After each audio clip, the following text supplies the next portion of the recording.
Welcome to the October Service Dog Handler Chat from Crazy2Calm Canine Coaches. We have a special guest here today, and before we get into that, I just want to go over some ground rules. Not really rules, they're just help. We ask everybody to stay muted if you're not actually the one given the floor, because if multiple people are unmuted, it can cause some flashing, which then can trigger seizures in our people watching the recording. So if you have a question, you can raise your hand either in the reactions, which puts you up at the top of the screen, or even simply just a physical raise your hand in front of your face and we'll see it. You can also type comments and questions in the chat box. We'll do our best to address them at the time if we're still on that topic. However, if we've kind of moved on, we'll circle back and do that at the end and some question and answers as long as we have time. So I have a feeling we're probably going to run out of time in this chat. So because there is a lot on our notes to discuss. So with that, I'm going to let Dr. Holly Tett get us started. So Holly, I have put a couple of links in our group to like your website and your podcast and stuff like that. So they have all that information, but tell us a little bit about you. Hello. So I'm Holly. I am a clinical psychologist and a dog behaviorist. So I work mainly with dogs and people together. So I do some support for people who are experiencing mental health difficulties, emotional well-being difficulties at the same time as their dog is also struggling. So we kind of support the person and also the dog. And I do quite a lot of trauma-informed care work, so thinking about specifically working with dogs but also with their people in a trauma-informed way. So we're essentially aiming to not re-traumatize people and dogs. So that's the main part of what I do. I also have my own dog who helps me with PTSD symptoms, so she's trained in cortisol detection. And she comes with me most places. She's also a trained therapy dog, so I also take her into mental health hospitals and she supports some of the patients there as well. So yeah, she's a little massive white furry angel. Nice, thanks. So mental health is really a huge topic, and there's no way that we could cover everything. And we're not trying to give a therapy session. I know you would agree with all of that. So the idea is we know there are a lot of common struggles that service dog handlers have that are kind of just, I don't want to call them generic, but they're ones that almost every handler has at some point in their service dog journey working with a service dog, especially a lot of them when you're training a new service dog, and especially as owner trainers. I think, program trainers have their own unique struggles, I'm sure, but owner trainers have some struggles that, I don't know, maybe program trainers have as well. But so one of the big ones that comes to mind is imposter syndrome, which can mean one of two different things, kind of. It all depends on how you're looking at it. It can be A, you're not disabled enough to need a service dog, or B, your dog isn't trained well enough to actually be a service dog. And so do you want to pick which one of those you want to dive into first? I think they can also happen simultaneously, right? Right, Because exactly. how we feel about ourselves and our dog, I think it kind of ebbs and flows. It certainly does for me anyway. So some days I feel the word I would use is disabled or even incapacitated by my own mental health symptoms.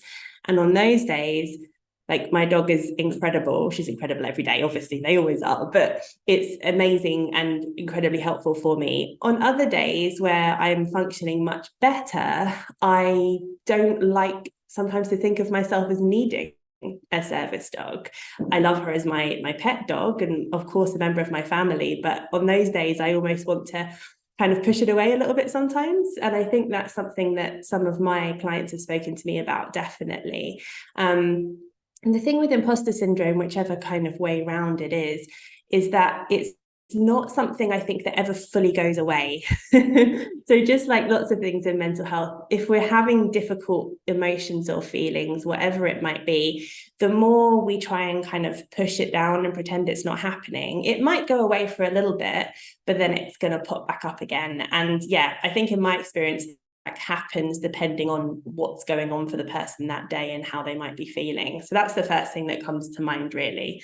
And with imposter syndrome, I don't know about you guys, but I think when it does rear up, it can be really intense. So if we're thinking, you know, I'm not disabled enough to have a dog, I don't need to have a service dog. This isn't, you know, maybe this dog would be better with someone else. I'm taking away from someone else's needs. Certainly people have spoken to me about feeling like that. When that happens, it's a lot. And often when those big feelings come, the more we try and push those down, eventually they're going to kind of explode and sort of leak out all over the place. And in those moments, we might potentially need a dog even more. So it kind of comes full circle on itself sometimes. But I suppose the key message is that if you do ever feel like you have imposter syndrome, you're definitely not alone with that. I think most people at some point have it, just in varying degrees. I would totally agree with that. And so I'm on my second service dog. Those of you who know me know that really well.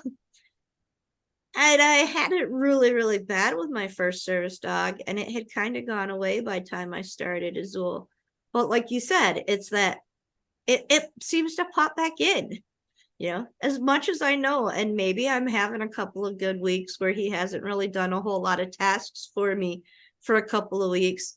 The moment I decide to leave him home and something bad happens, you know, it's a huge impact on my day if he's not there to do those tasks if I need them.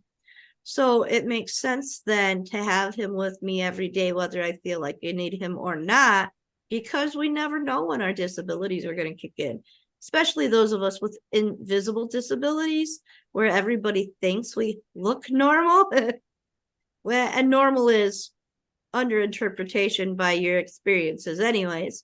But you know, there's the common thought of, well, you look fine to me. And that can make it especially challenging. One of the big, go ahead. No, I was just agreeing with you. One of the big things that I think when it comes to imposter syndrome is that feeling of my dog simply isn't good enough to be a service dog. And I think part of that is, so I know you're in the UK, US, a little bit different laws and kinds of things. So here the ADA is, and I'm sure you know this, the biggest governing law for the US, the federal law. And its description of a service dog is so, I don't want to say vague because they do describe it, but it's the dog has to be task trained, under handler control, and potty trained. 3 requirements. That's it. Nothing else. Which, I mean, they tried to do that to include everybody. But as those of us that have been handlers for a really long time know that really isn't enough, because the dog has to be comfortable going in public places. You know, that dog has to be safe for the handler and the public might interact with. And, you know, there's a lot more to it. The dog has to have pretty extensive, I hate the word obedience, but, you know, teamwork skills in order to be able to navigate those environments. And so while I don't think the ADA needs to be more strict, but I think that leads us down the line of, since there isn't that finite, your dog has to pass this test, it leads us down that line of, my dog's not good enough. Because there isn't a test. You know, if we could take this one test, you know, a lot of people use the Canine Good Citizen test, which is an AKC pet test. But, you know, so if there was this one test, you can say, well, if my dog can pass this test, they're good enough. That could help us emotionally, I think. However, we don't have that. So what can we do emotionally to try to evaluate, or maybe to do some pre-planning of, these are the requirements that I want my dog to be able to achieve, and that's when I can be happy with knowing that they're a service dog. How can we as a person, I guess, figure that out, what's going to work best for our team? It's a good question. And I think a lot of it comes down to comparisonitis, as I refer to it as well. It's looking at other dogs, whether it's dogs that you know or dogs that you've seen on social media, because there's lots of service dogs on social media displaying their skills and working with their people. And I think when we start to compare in that way, we start to think, oh, my dog can't do that, or my dog isn't as good as that. And then it comes back to how we feel about ourselves. I didn't do a good enough job at training this dog. But like you say, if there were a set of guidelines almost that we could follow, that we could almost tick off in a sense, which isn't how I normally think about training, but in this sense, it can be really helpful, then that does make it feel a little bit easier. So I suppose what I would think about is, what do I need in my partnership with my dog? Is it a case of sitting down either by myself or with a support and just saying, what is it that actually is going to work for me? And it's not even necessarily just skills and things that they can help you with, but actually what will make me feel less anxious in public.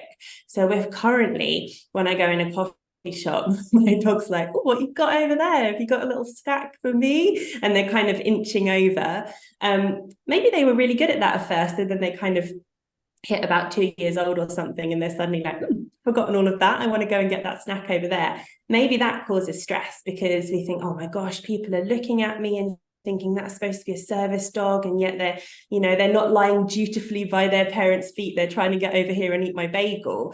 So actually making a list of all the things that cause you anxiety out and about, but then also the things that potentially cause your dog anxiety or stress out and about. And sometimes those things are connected, sometimes they're separate. So if you know, for example, that traveling on public transport is quite stressful for your dog, you see a change in their body language, their ears are going back, they're looking uncomfortable, what can I do to plan little baby steps so that in the event that I do need to go on a longer journey, I've actually prepped my dog and myself for that.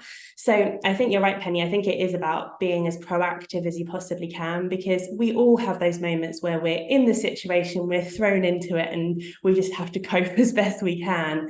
But for the things that we know are important and that are going to reduce our anxiety, any kind of preparation is going to be helpful for that for sure. So, for example, one of my dogs used to really, really struggle if we stopped to talk to someone. And of course, if you've got a service dog, often people come and ask you questions, even if you say, please don't talk to me. And she's a big fluffy dog as well, so she draws a lot of attention. And if people would stop to talk to me, if I was willing to talk to them, she would start getting fidgety and start whining and start and that would cause me stress, because I was like, oh my gosh, what are they thinking of me? So that's something we really worked on, so that now I could stand and talk to someone for half an hour and she just lies down. She's like, I know the drill, this is fine. So little things like that, I think, can be helpful. I think that's a really, really big one too, that a lot of handlers struggle is. So recent one from another group, and I have permission to kind of share this because it's really vague in the way I'm going to share it. But so recently in another group, somebody was saying, before I had my first service dog, when I was looking into service dogs, I ran into a team in public and tried to ask a question and got my head bit off. And then I always swore I would not be that kind of a handler. And then there was something else. Oh, and then somebody gave one of her friend service dog handlers a hard time, and that friend kind of snapped on the person for giving them a hard time. She's like, I will never be that kind of handler. When somebody stops to ask me a question, I will take the time out to answer it and be kind, and I always want to be kind. However, now she's a few years into having her service dog. And now she's becoming the person that she didn't want to be. She realizes that she can be short with her answers sometimes and not kind and not have the time to be able to answer everybody's questions.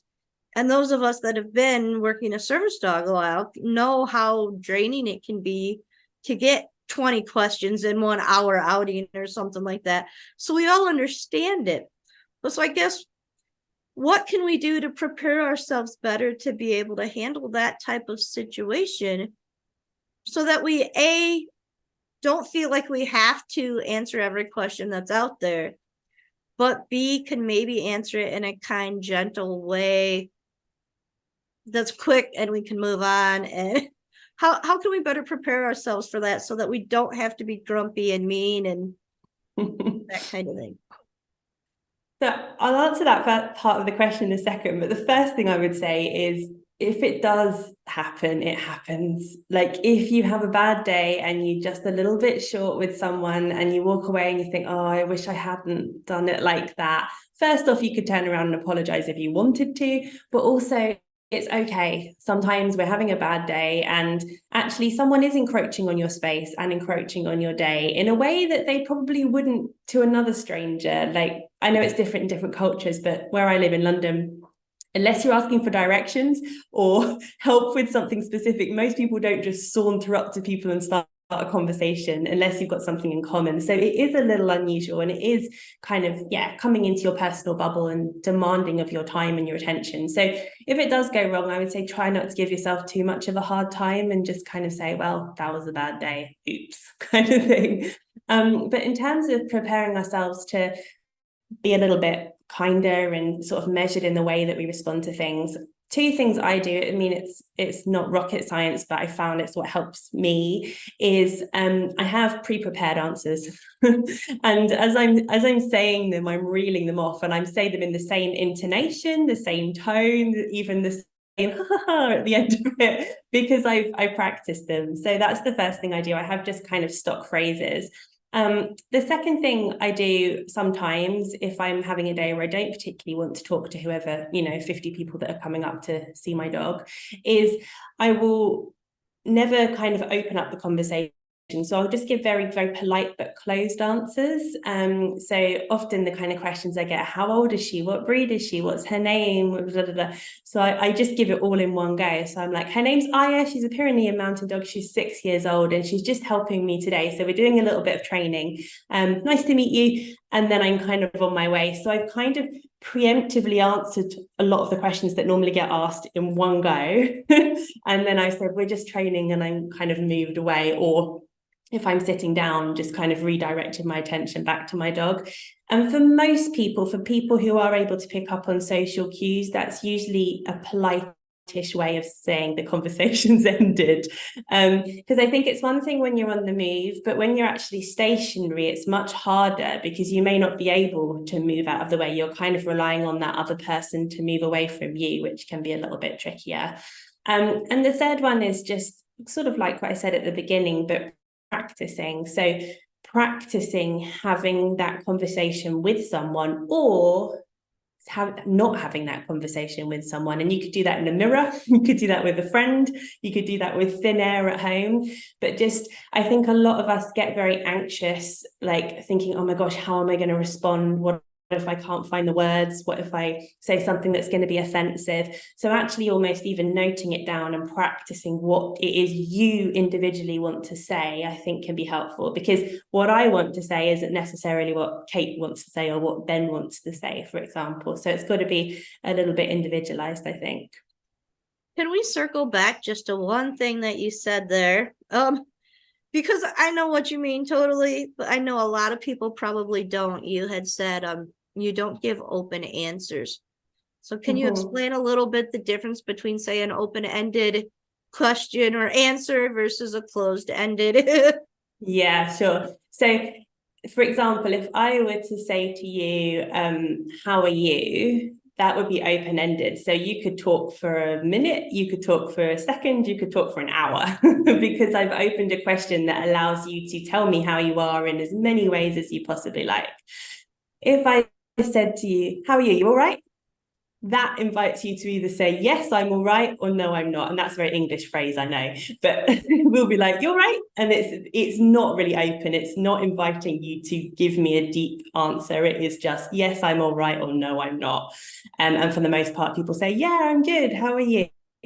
So if you want to invite a conversation with someone, answering their questions and asking them questions back, or asking a question in a way that invites a big conversation, is one way of doing it. If you don't want to have a big conversation, just answering people's questions in a couple of words and then not inviting a conversation by asking them something open. So let's say they approached you and they were saying, oh, I'm interested in potentially getting a service dog for my child. You could say, oh, that's really interesting. Ends the conversation. But if you said, oh, how come? Or, oh, have you had a look into anything yet? That opens it up and you've potentially got a conversation for 15 minutes to an hour, potentially. So, yeah. I've found that in our culture, at least where I live in a more rural environment, I can close most conversations that the public try to start with a simple, he's working right now and we have something to do. And, just everybody gets that I'm too busy. Everybody has a busy lifestyle these days. And so kind of closing it in that polite, I can be polite. Yes, his name's Azul. He's working right now and we have a job to do. Even if we're standing in line, we have a job to do in that moment. We may not be able to go away, but I think that tends to close the conversation down much faster than pretty much anything else I've tried, is that he's working right now. People seem to understand that. Maybe not in all places. And I'm sure we could go through and do a round table and get everybody to say their short answer of what they like to do. And we'd get, a different short answer for everybody. So like you said, it's the finding out what works for you and then practicing that. So yeah, I had know one lady. Oh, sorry. Go ahead. I was going to say, I had one lady who I worked with who got very, very anxious when people came to ask her questions. She just didn't want to have that social interaction, which is totally her right. So she actually had a sign. So she was sat at a cafe or a pub or a restaurant, just inconspicuous little sign that she put on the table that just said, my dog is working, we can't talk to you right now. And that was enough for most people to be like, okay, and not even make that approach, because she said she would sit there and just see people getting closer and closer, and the closer they got, the more anxious she got, and thinking, oh my gosh, what am I going to say? So that was one way of doing it as well for her. I know here a lot of people try to do that with patches on vests, but then we all, finger pointed back at me, get where we want to put too many messages on our dog's vest, and therefore people don't take the time to read them, so they're not seeing any messages. So I know that is a huge one too. So I always say, when you are deciding what to deck your dog out in, because nothing is required, you don't have to label your dog in any way, but find something that's going to be comfortable for your dog, and find something that you like to look at, because it doesn't matter what other people think. That also kind of brings us down to another one, mental health wise, that a lot of handlers struggle with, feeling like they're being judged by the general public. And I've got a couple of tips maybe there, but whether it's my dog barked, oh my gosh, they made a mistake of some sorts, whether it was a bark or what, maybe they got their tail shut in a door or something and they cried. Who knows? The dog made a mistake, and now the handler is all of a sudden so nervous that everybody around is judging them and thinking their dog is not a real service dog. So what can we do when we're feeling like that judgment is? And actually, before I ask you that question, that's going to be the question. But so I just want to point out that, and it's something that I've found is really true. Like, so every service dog handler I know, even the ones that are in like their first year, know more about service dogs and expectations than anybody we encounter in public. So if we feel like our dog just made a mistake, maybe we feel like their heel wasn't perfect or something, and we hold that and we internalize that. But if you were to look around at the crowd around us, they usually have no idea that your dog stepped a couple of inches out of heel. They have no clue. Maybe if your dog barked, they may have heard it and turned to look. But most of the things that our dogs do that we would consider mistakes are something that the public has no clue.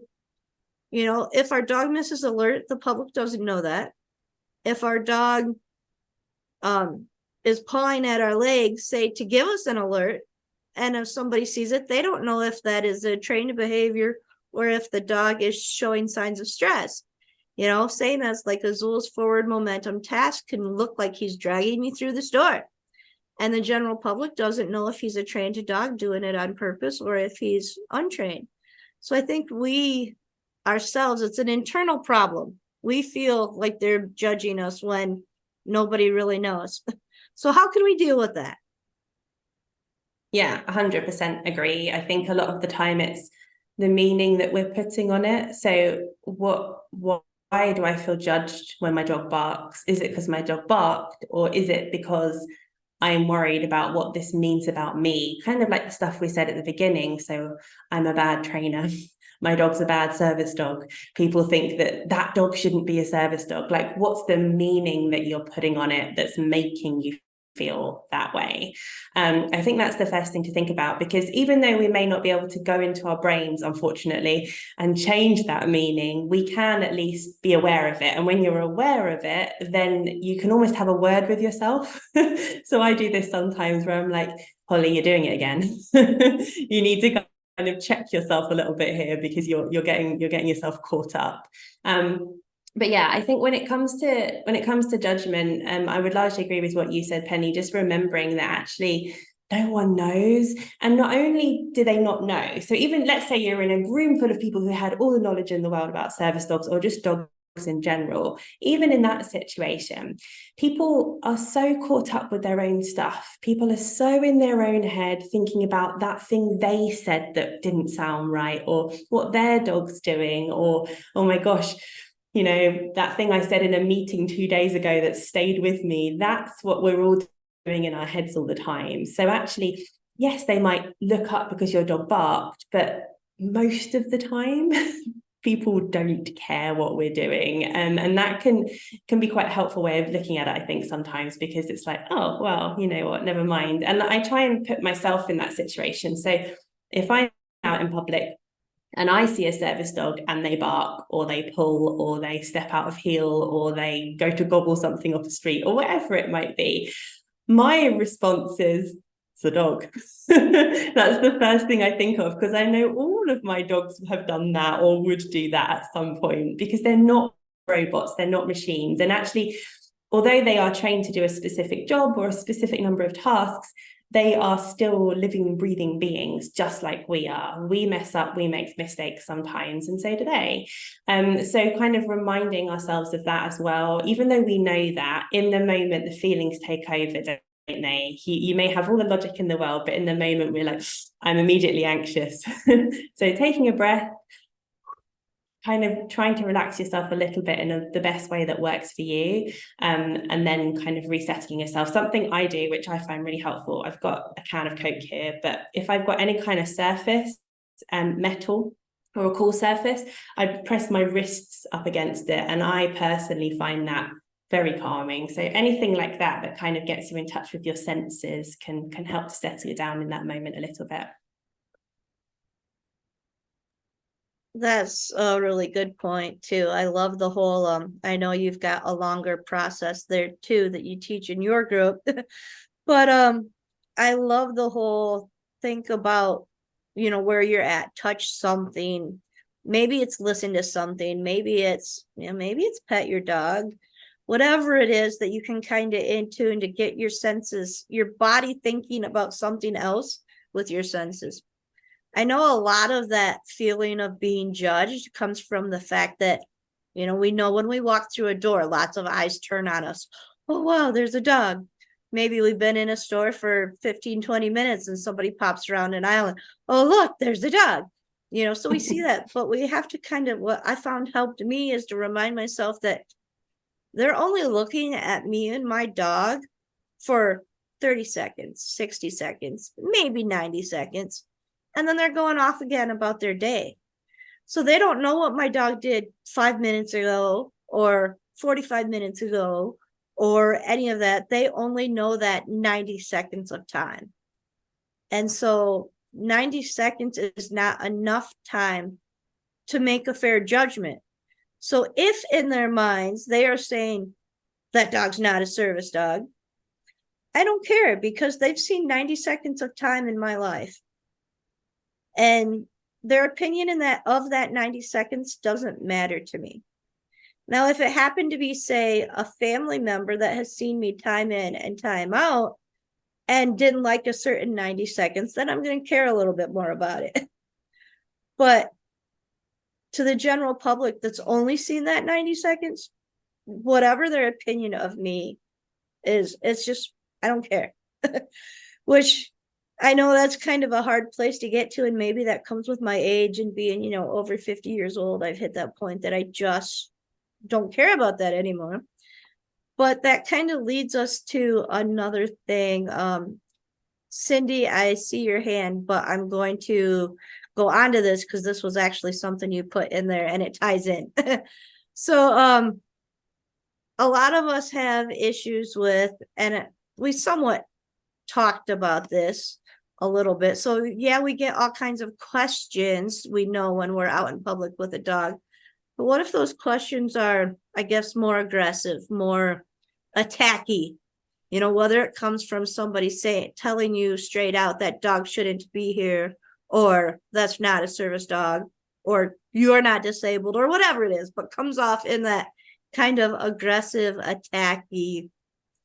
What can we maybe do to A, diffuse the situation a little bit, but B, then get ourselves to a place to where we can think about it rationally, or at least move on so that it's not like totally ruining our day, instead of dwelling on it over and over and over again all day long, like human nature we tend to do.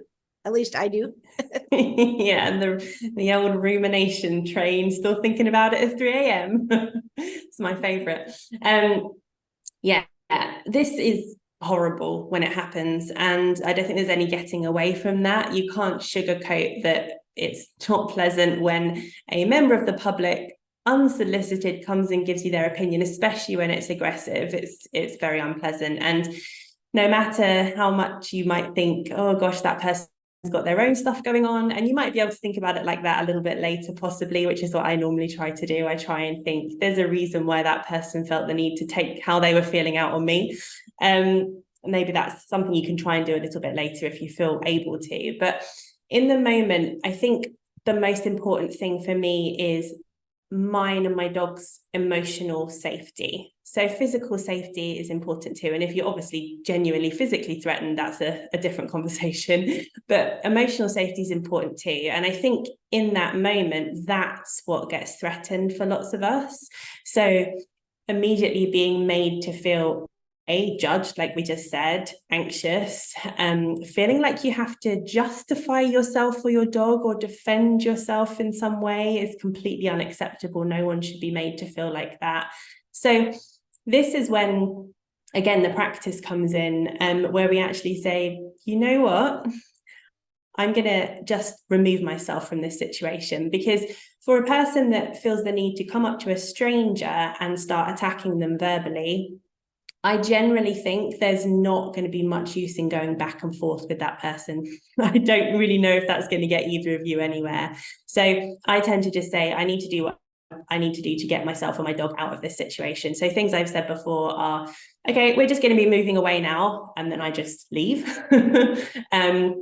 I tend to steer clear of things like, that's your opinion, or why are you talking to me like that? Because again, those kinds of questions open up for more of a discussion. So if you're the kind of person that wants to get into it with someone, by all means, that might be your route.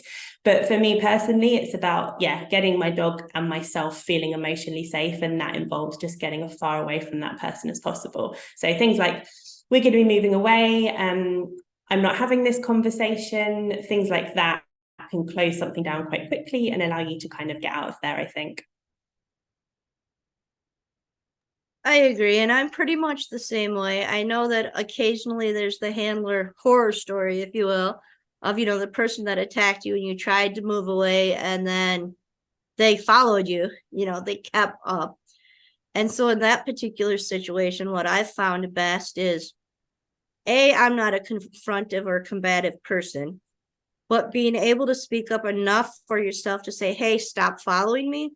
And I will try to say that near a store person, an employee, somebody else, because they generally will jump to your defense, allowing you to have that escape route.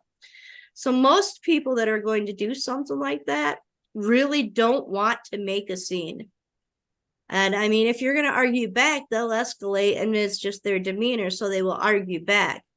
But if you do something to pull the general people around you into the scene, most people will generally back off really fast. So that's what I found that works for me. I will avoid if at all possible. And if it's not possible, I'm going to try to include the other people around me. So yeah, I remember when I was at school, the thing we were always told to yell to get attention was fire. And I've never had to do it except for about 6 months ago. I was walking home and it was summer, so it was light until about 9 o'clock. I was by myself, didn't have my dog, and I noticed someone following me. And I, crossed over, they crossed over, I crossed over, they crossed over again. And I shouted, stop following me. And they followed me faster. So I shouted fire really loudly, and that got people's attention. So in an emergency situation, that would also be my go-to. yeah, that's a good one too. So let's kind of switch tracks for a minute. I know we've talked about handling a lot of unpleasant situations in public. So let's look at maybe more not public, kind of private things, just between you and your dog. So one of the handlers that I recently talked to had asked, what do you do when you're worried? So the handler is worried, and this really kind of hits me this time of year as well, because this is my bad time of year as far as my physical disability is worse in the winter, weather is getting cold, whatever. So it's worse for me. So when you have those times where you are just really struggling, whether it's physically, mentally, whatever, yet you have this dog that relies on you, and you're trying to balance your needs versus their needs, because they have to go potty, they have to have entertainment, they have to have exercise. We have this long list of things that we try to provide for our service dogs every day. But that can actually really bog us down if we've had multiple days in a row of feeling bad. So I guess, how can we cope with that kind of thing if we're feeling bad because we feel like we're not being good enough for our dog, or we're not taking care of our dog good enough? Yeah, it's tough, isn't it? I had a few days like that recently, actually, where I was like, oh, I've been a bad dog parent today. And the guilt that kind of comes with that is really hard. I think anything that makes you feel guilty is really difficult. One thing I like to do, it sounds a bit silly maybe, but I apologize to my dog. So I'll sit down with them on the ground and just do some gentle chest stroking. And that's something I can usually do, even if I'm having a really bad day. And I'm like, I'm really sorry, you've been really bored today. I'm going to try and do better tomorrow. And that it's healing for you because you are expressing how you're feeling and you're apologizing. I think it's also nice for the dog. Dogs, there's, the jury's out as to whether your dog will fully understand that it's an apology, but I'm pretty convinced they do. And to be honest, there's connection there. So even if a dog doesn't understand exactly what's going on, you're still taking the time to connect with them. And ultimately, for me, that is one of the most important things. Of course, we have the physiological needs. They need to eat, they need to drink, they need to exercise and to go to the toilet, of course.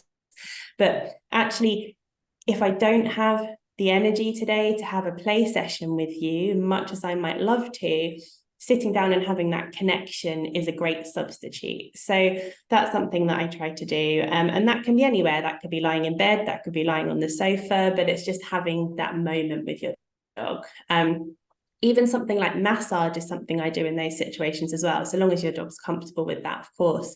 You don't need to be a trained canine masseuse. You can just literally use 2 fingers and just move the skin. Don't press, don't do anything anywhere near spines or tails or anything, but just gently massaging them, kind of like stroking, really. Again, that's something you can do without even getting up if needs be. So little kind of things like that, anything that you can do without having to put huge amounts of either physical or mental energy in.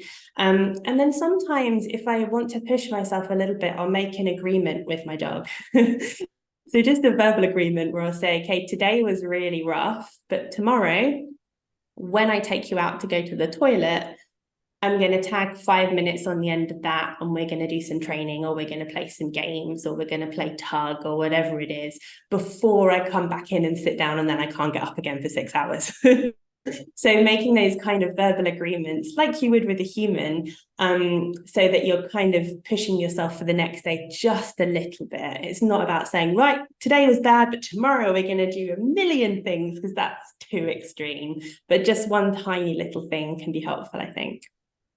I love that too. I know a lot of clients that I talk to, and I've probably done it too. Whereas, so maybe we've had 2 or 3 days where we really just were bad. Whatever, we're just bad. And so then we try to finally, if we have maybe a little bit of energy on that 4th or 5th day or whatever, and then we try to just shoot for the moon and do it all and get it all and just be this amazing dog owner kind of thing. And I think then we kind of put ourselves back in that wiped out again the following day for many of us. So that whole start small, and you can always build up. Make your promise to just add that extra 5 minutes, or make a promise to, maybe we're going to do one extra just sniffy time where I'm going to go out and sit in an unusual area and hold your leash and let you sniff all the way around me.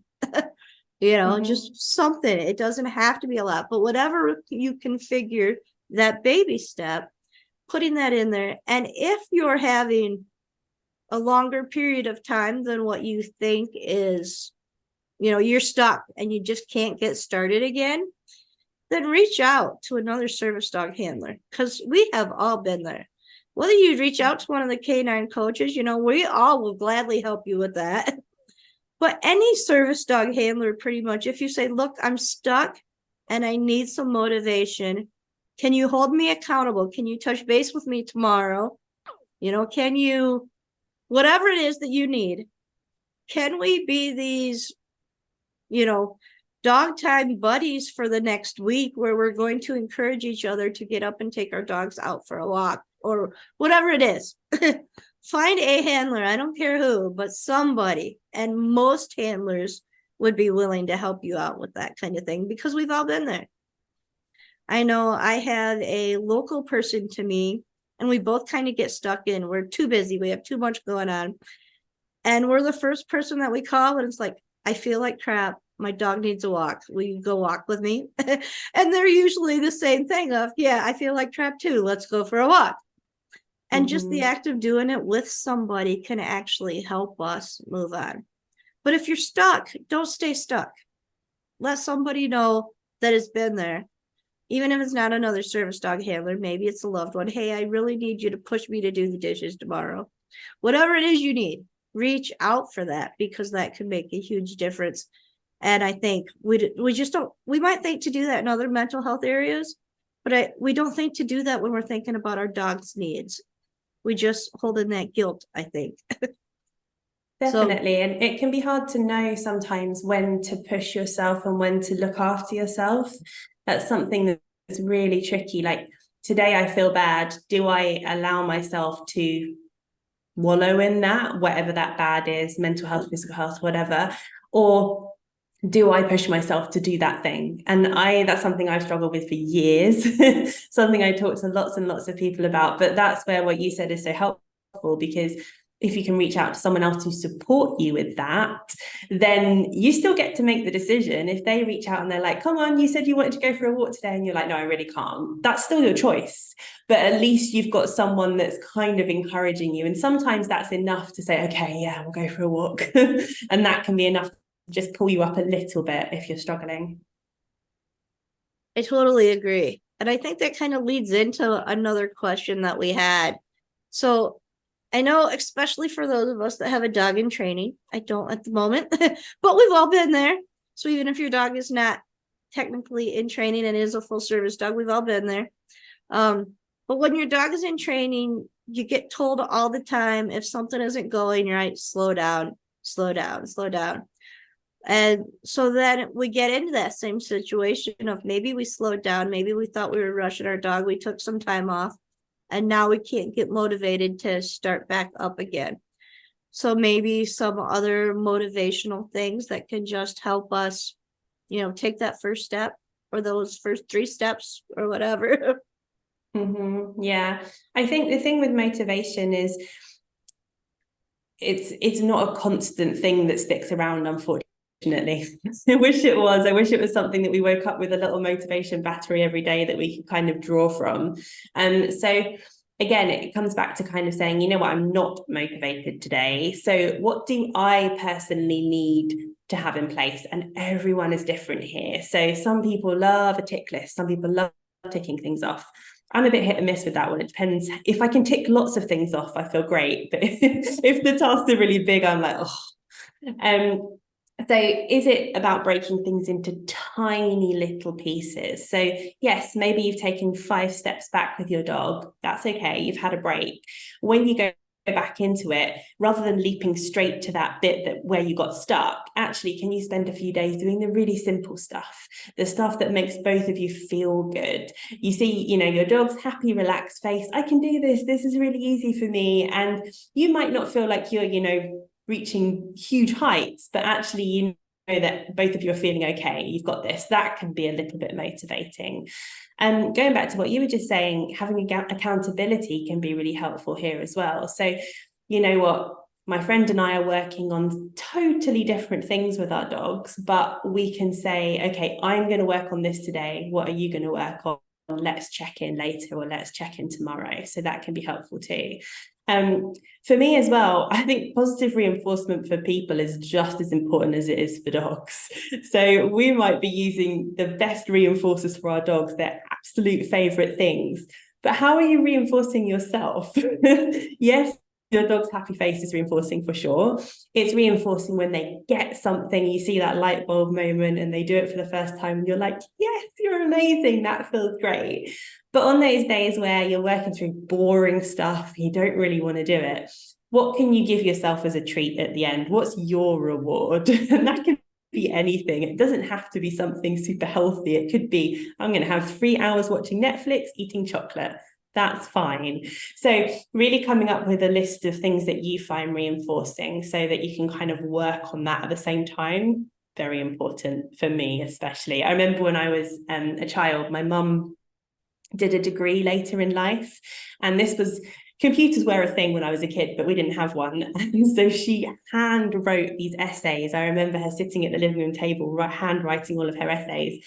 And she used to get these little miniature Mars bar ice creams. And at the end of every 4 pages, she'd have one of those. So whatever it is that works for you is the message. Yeah.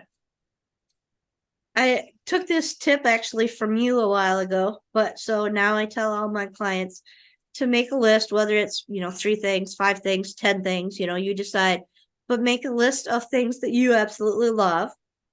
And then make a list of those things that your dog absolutely loves. And then on your worst days, look where those lists over interlope, where they connect. Maybe you really love being outdoors in the sunshine, and maybe your dog loves just doing a sniff about.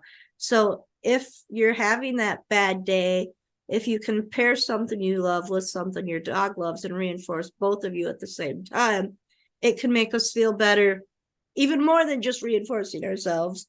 Or, so on the days you're struggling most, look for where they overlap. And if you're not struggling, maybe you're doing multiples from each list in a day, and it doesn't matter if they overlap.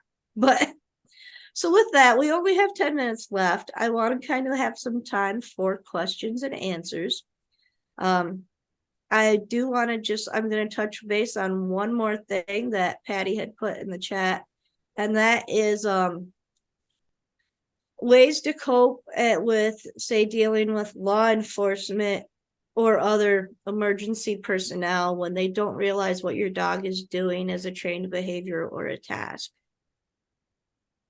Yeah, that's really tricky. And excuse me, I've been in that situation with the ambulance service personally. And my sweet dog was alerting me by smacking me on the leg with her paw. And they were like, what is this dog doing? Get this dog out of here. And that was very stressful for me because I obviously wanted her to be close. She definitely wanted to be close to me. And that was really hard. So what I did after that was I had it, I don't know if it's the same where you all are, but we have what's called an advance directive in the UK, which is essentially a document that has your wishes written on it for certain situations. So they're more common. Actually, no, they're not. They're for mental and physical health. And that's something that you give to any kind of care provider, so anyone who's involved in your care, whether that's your doctor, psychiatrist, whoever that might be. So that's one thing. The other thing that I do is I have that posted up on my door as you come through the front door. So in the event that I ever had to call emergency services, I could say to them on the phone that that's where that was, or at least they'd see it when they came in. So that's one situation. If you're not at home and you're in public, that's a little bit different. But again, having something on your person that you can hand to someone if you're able to do so, or that is in your dog's harness, can be another really good thing that just says, this is the situation, this is what my dog is here to do. I found that can be really helpful because in the moment, if you're really stressed or in pain or just not able to communicate in the way you would normally do, that's when there can be a little bit of a disconnect, I find, and it can make the situation much worse than it needs to be. And I think in those situations, it pays to be exact, so public person says, hey, what is your dog task trained to do? I might give them a short, sweet, simple answer, or I might say it's none of their business. But when it comes to, and yeah, Patty's holding up an example, it's pretty dark. She's got an ID that kind of says that hangs, it looks like it hangs on her dog's vest. But so having something that is very specific of, and I tell people to do this on our transportation requirement forms. That's where you outline your task. My dog is trained to nudge my nose, meaning this, or, nudge my leg means this. Stepping on my paw means that. And if you can be specific in those particular situations for the people that absolutely need it, I think you're better off, because then, if your dog is, say, trained to bark when somebody walks up behind you, that's a good thing for the person that's treating you to know that your dog is going to bark if somebody walks up behind you, and it's just an alert and they're not going to do anything else, because the general public that hears a dog bark is going to think that dog's going to bite after it barks. So I think that's a bad alert in general.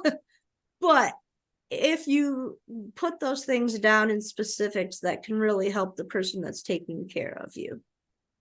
And so, was there any other questions? I was hoping we might get some in the chat box while we would discuss that.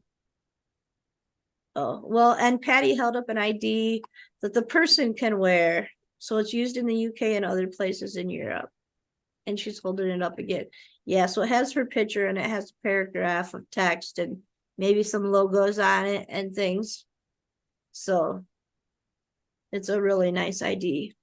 And I mean, I know a lot of handlers do that, whether they're wearing something on their neck or something on their dogs. And maybe it's just a little patch that says medical info here and a little zipper pocket where, that way emergency responders can pull it out.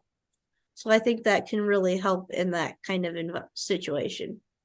And I'm not seeing any other questions. Yeah, I'm not seeing any other questions. I do have a couple of others that we could address, but I think they would go on longer. And we covered most of them in what people had sent to me. So I guess if you have 5 minutes for any parting words of wisdom or one great tip that you want to have, or you want to talk about something you have coming up, I'm good with that as well. Cool. So one tip that I think would be what I find personally helpful, and again, this isn't going to be for everybody, but with going back to thinking about those days that are a little bit trickier, I have my list of 3. So I think sometimes it can feel very overwhelming with all of the things we have to do, not just even dog related things, but just life related things. So I went away for a couple of weeks ago, and when I came back, the amount of life admin was, I had a parking fine, my gas bill, like there was just, it was so much, it was overwhelming. So rather than having, you know, an enormous list of 50 things that you just think, oh my gosh, I'm never going to get through, what I tend to do is I get a tiny piece of paper. I have 3 tasks, and on a very bad day, that might look like brush my teeth, drink some water, feed the dog, for example. On a good day, it might look like clear my email inbox and put together a new product or whatever. So I have a little list of 3 as broken down as it needs to be, and I just cross it off as I do each one, and then I just screw the paper up and put it next to me wherever I may be, on the sofa, on the table, excuse me, wherever I am. And then I get my next little bit of the paper and I do my next little list of 3. And by the end of, you know, an hour or a day, whatever, you've got a little pile of kindling, little pile of screwed up bits of paper, and it's just a visual reminder to you of exactly how much you have done. And again, these could be tiny things, doesn't have to be massive tasks. And I find that that visual reminder of what I've done is really helpful, because if I just tick 3 things off my list of 50, I feel like I've accomplished nothing. Whereas if I look at my little pile and I'm like, oh, you know what, actually, it wasn't so bad, I have done some stuff. So that might be helpful for some people as well. I think that's a really good one. And I know, so I'm not one for lists. Everything is in my calendar. And so I can feel good at, like, I might once in a while put a to-do task in there that doesn't have a specific time, but I try to schedule things, even if it's a matter of, all right, this is Azul's time to do something fun with Azul. You know, if it's in my calendar, I'm going to stick to it.